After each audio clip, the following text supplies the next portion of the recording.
Hello friends, स्वागत है आप सभी का विश्वास एजुकेशन की यूट्यूब चैनल पर।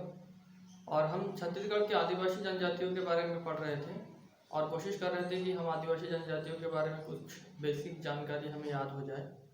उसमें से हमने 31 जनजातियों के बारे में पढ़ चुका है पहले से। उनका वीडियो चैनल के में उपलब्ध है, आप जाके देख सकते हैं। और इस वीडियो के नीचे भी डिस्क्रिप्शन में जो है उसका लिंक दिया जाएगा, वहाँ पर जाकर देख सकते हैं।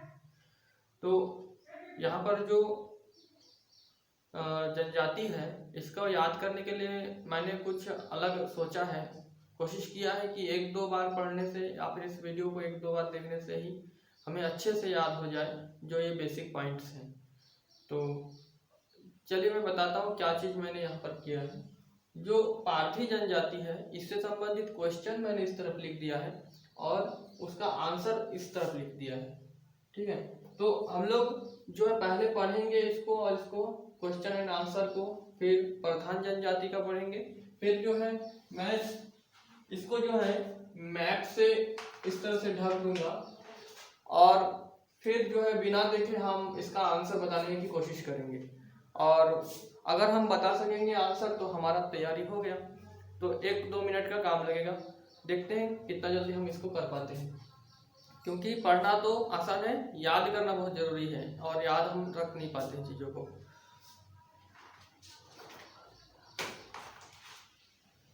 तो यहाँ पर जो मैं पारधी जनजाति से स्टार्ट करता हूँ। यहाँ पर देखिए पारधी जनजातियों का निवास स्थान कहाँ पर है इन लोग का? तो बस्तर जिला में। मुख्यतः पारधी जनजाति कहाँ पर रहते हैं? बस्तर जिला में। अपने को क्या कहते हैं? ठीक है, पारधी जनजाति अपने को और क्या कहते हैं? तो उन लोग अपने को क्या कहते हैं? नाहर कहते हैं। याद रखते जाइएगा। तीसरा क्वेश्चन है कि पारधी नाम क्यों पड़ा? तो आखेटक होने के कारण इसका नाम क्या पड़ा? पारधी पड़ा। अगला क्वेश्चन है मातृभाषा क्या है इनका? तो मातृभाषा क्या है? गोंड है, यहाँ पर देख रहे हैं। उसके बाद अन्य भाषाओं में क्या इस्तेमाल करते हैं? तो हल्बी तथा अन्य आर्य भाषाओं का ये लोग इस्तेमाल करते हैं, पारधी लोग। एक बार फिर से देख लेंगे, निवास स्थान कहाँ पे? तो ये बस्तर जिले में। अपने को क्या कहते हैं? तो नाहर कहते हैं। पारधी नाम क्यों पड़ा? तो आखेटक होते हैं इसलिए। मातृभाषा क्या है? गोंड है। अन्य भाषा के रूप में क्या इस्तेमाल करते हैं? तो हल्बी और अन्य आर्य भाषाओं का इस्तेमाल ये लोग करते हैं। हो गया। नेक्स्ट है प्रधान। प्रधान का अर्थ क्या है? प्रधान का अर्थ क्या है? तो यह संस्कृत भाषा का एक शब्द है। प्रधान मतलब प्रधान भी होता है, संस्कृत भाषा का शब्द है जिसका अर्थ होता है मंत्री। ठीक, प्रधान किसके मंत्री हुआ करते थे? ठीक है, तो मंत्री तो है, तो किसके मंत्री हुआ करते थे? तो ये गोंड राजाओं के मंत्री हुआ करते थे। इन्हें और किस नाम से जाना जाता है? तो प्रधान लोगों को और किस नाम से जाना जाता है? तो इन्हें पटरिया नाम से भी जाना जाता है। नेक्स्ट है मुख्य रूप से निवास स्थान कहाँ पर है? तो प्रधान लोगों का मुख्य रूप से निवास स्थान कहाँ पर है? रायपुर, बलौदाबाजार और बिलासपुर। तो हम लोगों ने याद कर लिया है। चलिए रिवाइज करके देखते हैं कितना याद हुआ है।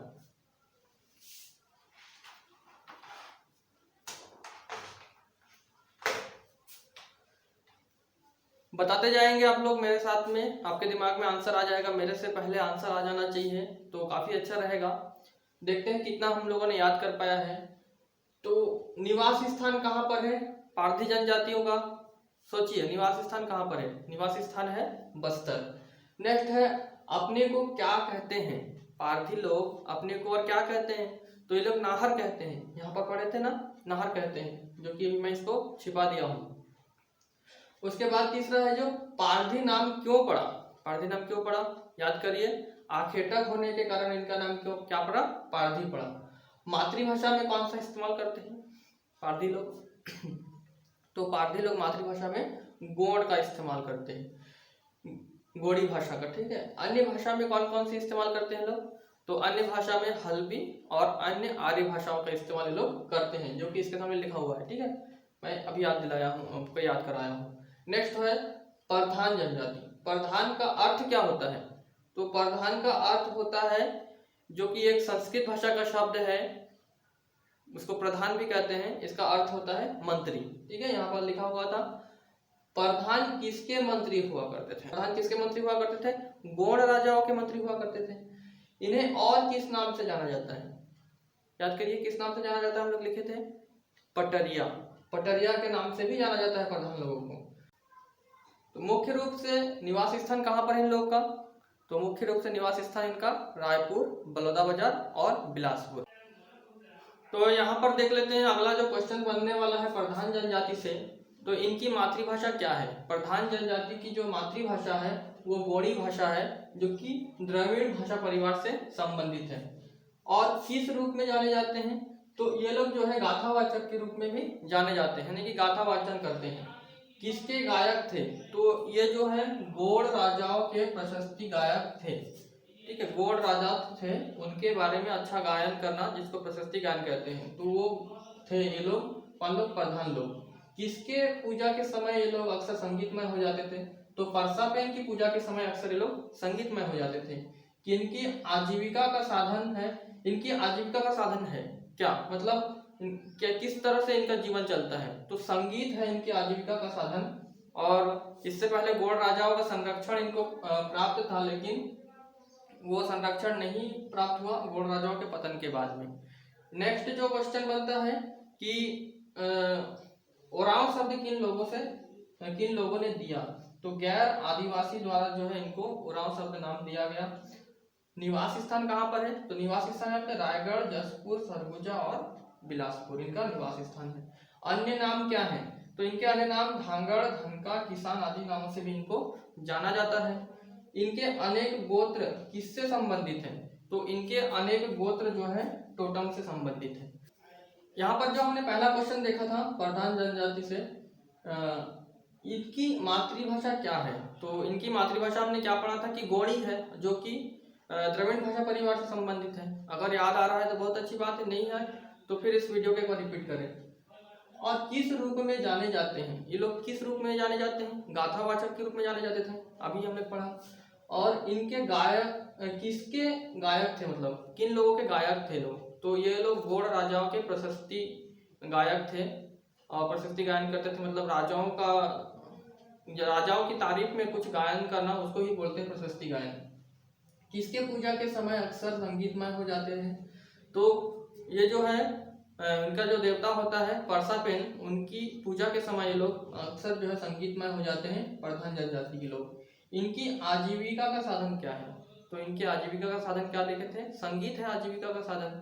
और संगीत इससे पहले जो है गोंड राजाओं द्वारा इनको संरक्षण प्राप्त था, क्योंकि उनकी जो है प्रशस्ति गायन करते थे, तो उनके पतन के बाद इनको कोई भी संरक्षण नहीं मिला। फिर भी अभी भी जो है प्रधान जनजाति के लोग आजीविका के रूप में संगीत को ही बनाए रखे हैं। उसके बाद है ओरांव जनजाति। ओरांव जनजाति जो है किस वर्ग की जाति है, तो ओरांव जनजाति जो है भाषा के आधार पर द्रविड़ वर्ग की जाति है। ओरांव शब्द किन लोगों ने दिया, तो गैर आदिवासी लोगों ने जो है ओरांव शब्द दिया। निवास स्थान कहाँ पर है इनका, तो ओरांव जनजातियों का जो निवास स्थान है वो हमने क्या देखा था, रायगढ़, बिलासपुर, जसपुर और सरगुजा, इन 4 जिलों में काफी लोग इनका निवास ज्यादा है। और अन्य नाम क्या से जानते हैं इनको, तो इनको धनका, धांगड़ और किसान के नाम से भी जानते हैं।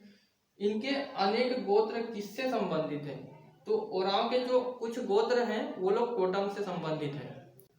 तो ओरांव जनजाति से जो और क्वेश्चन यहाँ पे बन सकते हैं वो है कि इनके नाम रखे जाते हैं। ओरांव जनजाति में जो नाम रखे जाते हैं वो क्या क्या होते हैं, पशुओं, पक्षियों, मछली, पौधों तथा वृक्षों के आधार पर नाम रखा जाता है। नेक्स्ट है तो विवाह पूर्व यौन संबंध, इसमें इनकी आपत्ति ज्यादा नहीं होती है। विवाह पूर्व यौन संबंध में विवाह धन देने का प्रचलन, तो वधु के पिता को विवाह धन देना पड़ता है। अन्य विवाह जिनका प्रचलन है तो तलाक, विधवा विवाह और बहु विवाह, इन सब चीजों में इनका इन विवाह का प्रचलन है इस ओरांव जाति में। इनके शरीर पर क्या होता है, तो इनके शरीर पर गोदना गोदवाते हैं लोग। गोदना जो कि एक निशान, काले निशान होते हैं, कुछ डिजाइन बनाए जाते हैं वो। और प्रमुख देवता और किसके रूप हैं ये, इनका जो प्रमुख देवता है वो धर्मेश है और सूर्य देवता के ये रूप हैं। अन्य देव में किसको ये लोग मानते हैं, तो महादेव पर भी इनकी जो है आस्था होती है। नेक्स्ट जो है व्यवसाय। व्यवसाय में कृषि इनका मुख्य व्यवसाय होता है। सामाजिक व्यवस्था में अपनी खुद की सामाजिक व्यवस्था होती है।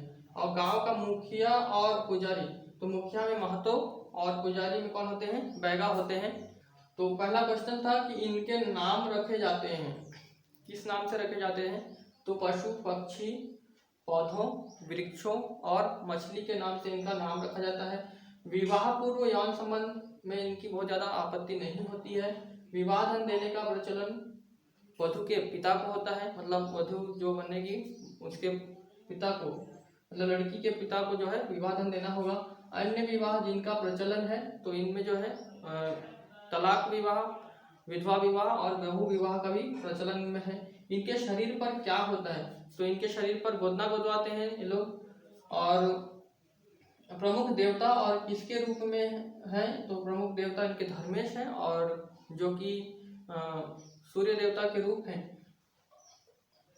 अन्य देवों में ये जो है, अन्य देवों में किसको मानते हैं, तो महादेव में भी लोग आस्था रखते हैं। व्यवसाय में कृषि इनका व्यवसाय है। सामाजिक व्यवस्था में क्या होना चाहिए, सामाजिक व्यवस्था में क्या था कि इनकी अपनी सामाजिक व्यवस्था होती है।